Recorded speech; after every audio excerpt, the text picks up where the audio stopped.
Hello friends, welcome to the black board channel. आज 5 जनवरी 2021 है। Daily current affairs MCQ format में discuss करते हैं बिना देर किए। पहला क्वेश्चन है, Mathikettan Shola national park. Mathikettan Shola national park कौन से राज्य में स्थित है? तो जो इसका राइट आंसर है वो है केरल। केरल राज्य के इडुक्की डिस्ट्रिक्ट, इडुक्की ज़िले में मथी केतन शोला नेशनल पार्क स्थित है। ये हाल ही में जो केंद्र सरकार है उसने इस नेशनल पार्क को, केंद्र सरकार ने इस नेशनल पार्क के 0 से लेकर के 1 किलोमीटर तक के एरिया को इको सेंसिटिव जोन घोषित किया है। इको सेंसिटिव जोन घोषित किया है 0 से 1 किलोमीटर के इसके एरिया को। ये जो नोटिफिकेशन इशू किया है ये ministry of environment, forest and climate change द्वारा इशू किया गया है। तो notification by ministry of environment, forest and climate change, इसके द्वारा ये इशू किया गया है। और इसका एम जो है वो ये है कि जो ये शोला फॉरेस्ट है, जो स्पेशल टाइप के फॉरेस्ट है, शोला फॉरेस्ट और उसके आसपास के जो एलिफेंट कॉरिडोर है उसकी यूनिकनेस को प्रिजर्व या कंजर्व करके रखा जा सके। To conserve uniqueness of Shola forest and corridor of elephant corridor, इसकी यूनिकनेस को कंजर्व करके रखा जा सके। इस वजह से केंद्र सरकार ने नोटिफिकेशन के जरिए 0 से 1 किलोमीटर के एरिया को इको सेंसिटिव जोन घोषित किया है इस मथी केतन शोला नेशनल पार्क के। अगले क्वेश्चन में बढ़ते हैं। शोला नेशनल पार्क केरल में है। अगले क्वेश्चन में बढ़ते हैं। क्वेश्चन नंबर 2 है, world's longest railway platform will be built in which state.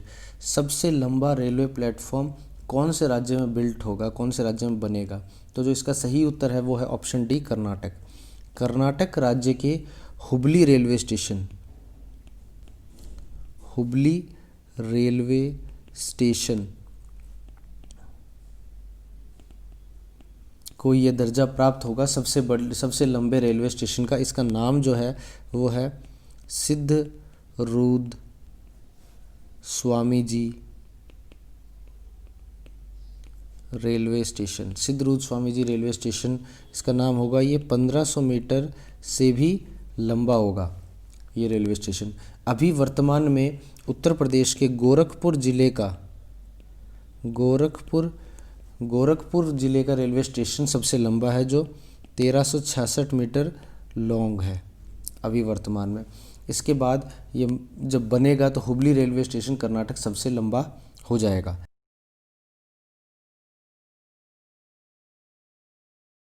Question number 3 पे बढ़ते हैं।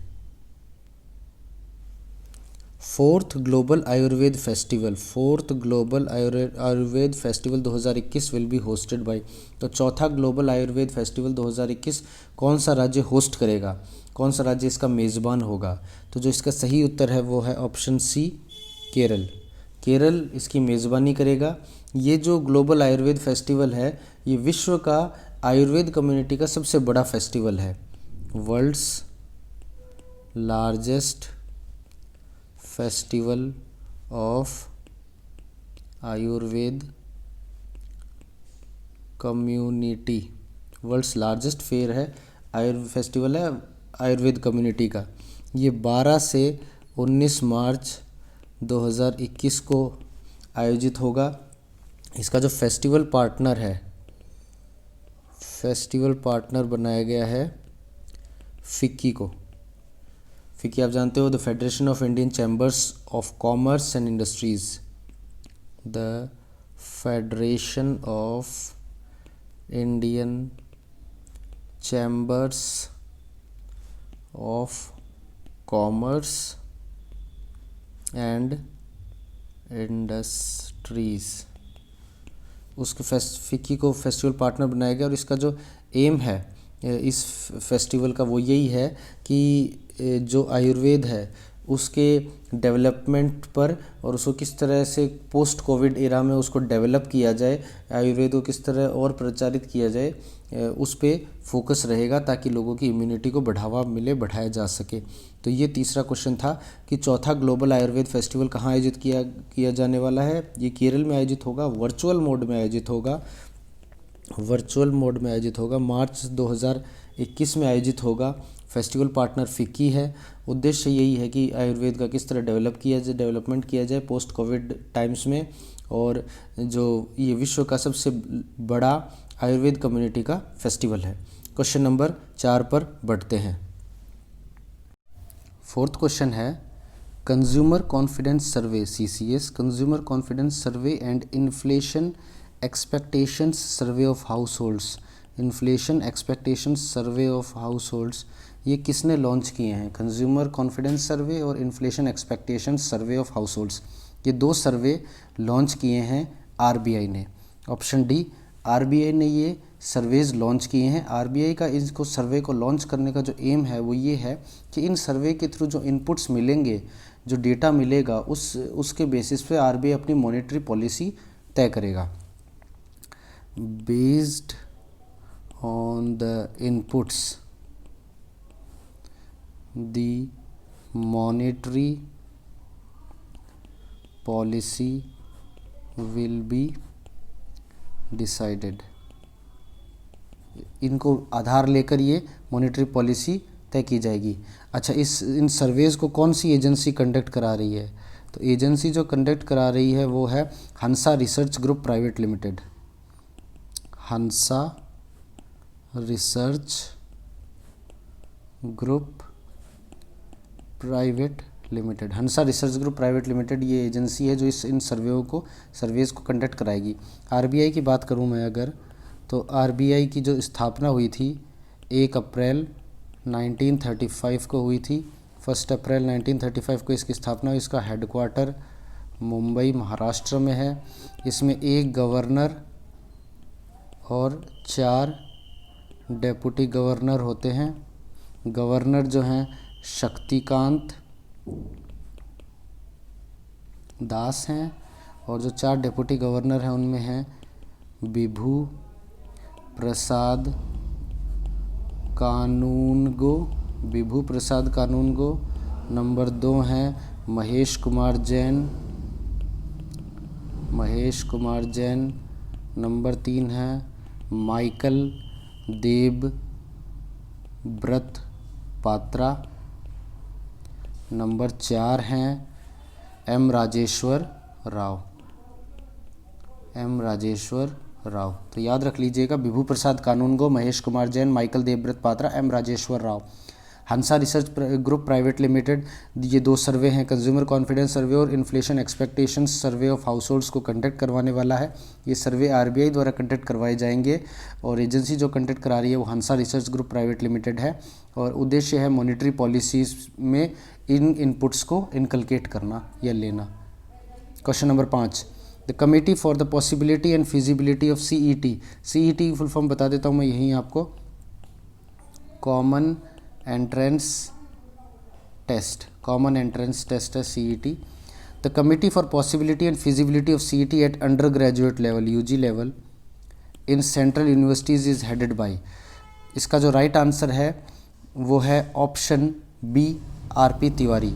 सवाल ये कह रहा है कि एक कमेटी बनाई गई है जो ये देखेगी कि अगले वर्ष में अंडर ग्रेजुएट लेवल या UG लेवल पर क्या CET द्वारा एग्ज़ाम कंडक्ट करवाए जा सकते हैं सेंट्रल यूनिवर्सिटीज़ में। ये एक कमेटी बनी है। तो ये कमेटी जो बनाई है UGC द्वारा बनाई गई कमेटी है, ये 7 मेंबर कमेटी है। इसके जो हेड हैं वो हैं श्री RP तिवारी, जो इस क्वेश्चन का आंसर भी थे। RP तिवारी ने हेड किया है, और इस कमेटी का जो एम है वो ये है कि जो CET है यानी कॉमन एंट्रेंस टेस्ट है उसको UG लेवल पर क्या सेंट्रल यूनिवर्सिटीज़ में नेक्स्ट एकेडमिक ईयर से करवाया जा सकता है कि नहीं, इस पर कमेटी अपनी रिपोर्ट देगी। RP तिवारी जो है वाइस चांसलर हैं सेंट्रल यूनिवर्सिटी पंजाब में, सेंट्रल यूनिवर्सिटी ऑफ पंजाब। इसके वाइस चांसलर हैं श्री आर.पी. तिवारी। इसके अलावा मैं बात करूं, अगर ये CET इम्प्लीमेंट होता है, इफ़ इम्प्लीमेंटेड, तो ये एग्ज़ाम करवाएगी national testing agency NTA, national testing agency NTA इसकी एग्ज़ाम कंडक्ट करवाएगी अगर ये तय हो जाता है कि हाँ CET से एग्ज़ाम हो सकते हैं। ठीक है। वर्तमान में अराउंड 40 सेंट्रल यूनिवर्सिटीज़ हैं पूरे भारत में, अराउंड 40 सेंट्रल यूनिवर्सिटीज़ हैं। तो CET की पॉसिबिलिटी फिजिबिलिटी को UG लेवल पे सेंट्रल यूनिवर्सिटीज़ में चेक करने के लिए एक 7 सदस्यीय कमेटी बनाई गई है UGC द्वारा, जिसको श्री आर.पी. तिवारी हेड कर रहे हैं। ये जो अराउंड 40 यूनिवर्सिटीज़ है उसमें देखेगी कि UG लेवल पे क्या एक साथ CET कॉमन एंट्रेंस टेस्ट करवाया जा सकता है कि नहीं। अगर ये करवाया जा सकता है तो ये इम्प्लीमेंट जो करेगी नेशनल टेस्टिंग एजेंसी एग्ज़ाम को कंडक्ट करवाएगी। ठीक है। अगले क्वेश्चन में बढ़ते हैं। Question number 6, who has been appointed as the first additional director general ADG human rights in Indian army. हाल ही में इंडियन आर्मी ने एक ह्यूमन राइट्स सेल खोला है, ह्यूमन राइट्स सेल, मानवाधिकार सेल खोला है। ये कहाँ खोला है? इनका जो हेडक्वार्टर है नई दिल्ली, वहाँ पे खोला है। ठीक है।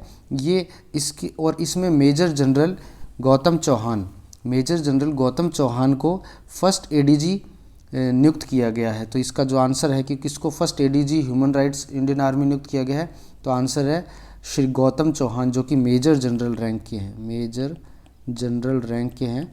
उनको फर्स्ट ADG नियुक्त किया गया है। इस ह्यूमन राइट्स सेल का उद्देश्य एक कॉमन ही सोचे तो ये है कि जो ह्यूमन राइट्स वायलेशन है उन पे निगाह रखना और आर्मी में बेहतर ट्रांसपेरेंसी और इंटीग्रिटी, पारदर्शिता लाना, ये इसका उद्देश्य है। अगले क्वेश्चन पे बढ़ते हैं। क्वेश्चन नंबर 7, रिसेंटली श्री बूटा सिंह पास्ड अवे। श्री बूटा सिंह का हाल ही में निधन हुआ है। वो आप जानते हो कि राजनीति से जुड़े हुए व्यक्ति थे और उनके पॉलिटिकल जर्नी में, during his political journey he served as the governor of state. उन्होंने अपने राजनीतिक जीवन में किस राज्य के गृह मंत्री के रूप में पदभार संभाला था? तो जो इसका सही उत्तर है वो है ऑप्शन डी, बिहार। ये बिहार राज्य के गवर्नर या राज्यपाल रहे थे, गवर्नर या राज्यपाल रहे थे। इसके अलावा मैं बात कर लूँ इनके पूरे करियर की, तो ये पूर्व गृह मंत्री भी रहे हैं, पूर्व यूनियन होम मिनिस्टर रहे हैं, पूर्व गृह मंत्री रहे हैं, 8 टाइम के ये लोकसभा MP हैं, लोकसभा सांसद रहे हैं 8 बार ये। इन्होंने 4 प्रधानमंत्रियों 4 PM 4 प्रधानमंत्रियों के अंडर वर्क किया है। कौन कौन प्रधानमंत्री थे? श्रीमती इंदिरा गांधी, श्री राजीव गांधी, श्री PV नरसिम्हा राव और श्री मनमोहन सिंह, तो श्रीमती इंदिरा गांधी, श्री राजीव गांधी, श्री PV नरसिम्हा राव और श्री मनमोहन सिंह के कार्यकाल में भी इन्होंने कार्य किया है। ये पूर्व गृह मंत्री रहे हैं और भी अनेक यूनियन कैबिनेट में महत्वपूर्ण पदभार इन्होंने संभाले हैं। 8 बार लोकसभा के सांसद रहे हैं और इन्होंने अपने कार्यकाल में बिहार के राज्यपाल के रूप में भी कार्य किया है। हाल ही में इनका निधन हुआ है। अगले क्वेश्चन पे पढ़ते हैं। Question number 8, world Braille day is celebrated on. तो वर्ल्ड ब्रेल डे किस तारीख को मनाया जाता है? तो जो सही आंसर है वो तो है ऑप्शन सी, 4 जनवरी। 4 जनवरी को ये वर्ल्ड ब्रेल डे मनाया जाता है। 2021 यानी कि 4 जनवरी 2021 ये तीसरा संस्करण है, 3rd एडिशन है, यानी 2019 से ये मनाया जा रहा है, 2019, 2020, 2021, तो ये 3rd संस्करण है। ये मनाया क्यों जाता है?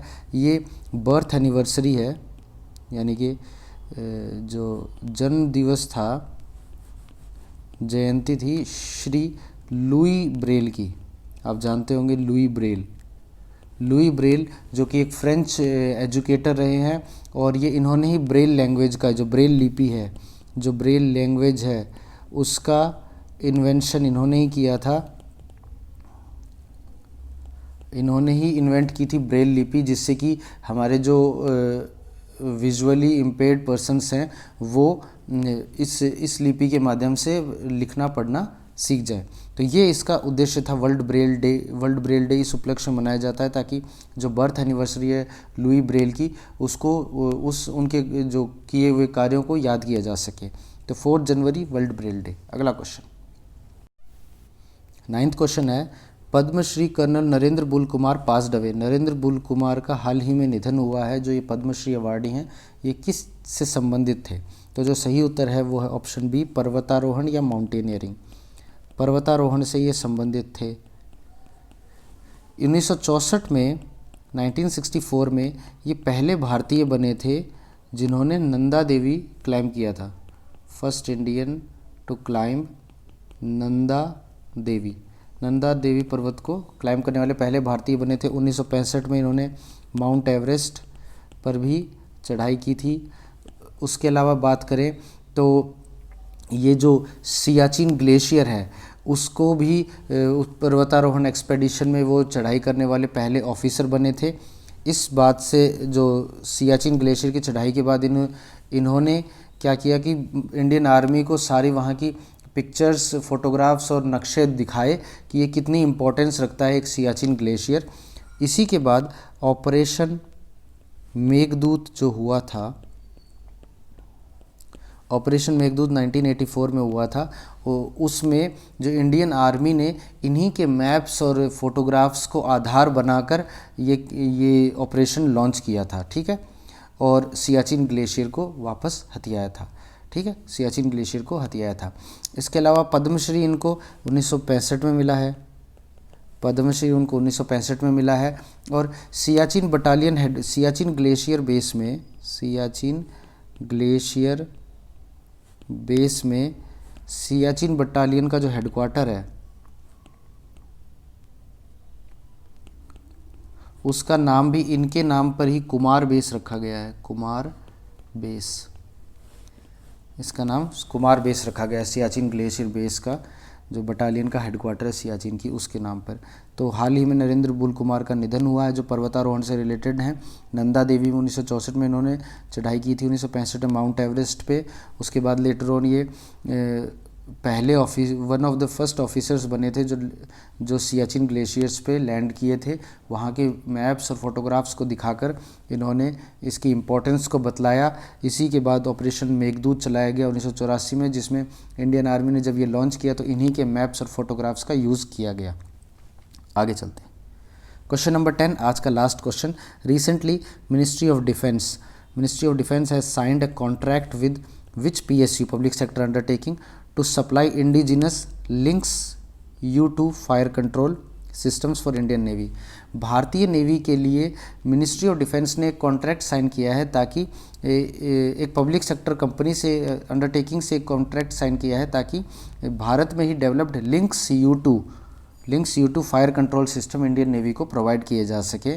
तो ये PSU कौन सी है, किसके साथ मिनिस्ट्री ऑफ डिफेंस ने ये कॉन्ट्रैक्ट किया है? तो इसका जो राइट आंसर है वो है option D, BEL. Bharat electronics limited के साथ ये कॉन्ट्रैक्ट किया है मिनिस्ट्री ऑफ डिफेंस ने ताकि fourth generation links U2 fire control systems provide किए जा सके इंडियन नेवी को। ये इंडिजिनसली डिज़ाइंड हैं, आत्मनिर्भर भारत की लाइंस पर इनको बनाया गया है और ये जो वारशिप्स हैं इंडियन नेवी के उनमें लगते हैं ये फायर कंट्रोल सिस्टम्स। ठीक है, तो ये था आज का 10 MCQ का वीडियो। होप आपको वीडियो अच्छा लगा होगा। ज़्यादा से ज़्यादा शेयर कीजिए, लाइक कीजिए और हमारे चैनल से जुड़िए। और टेलीग्राम चैनल से भी आप जुड़ सकते हैं डिस्क्रिप्शन में दिए गए लिंक से। Thank you, have a nice day.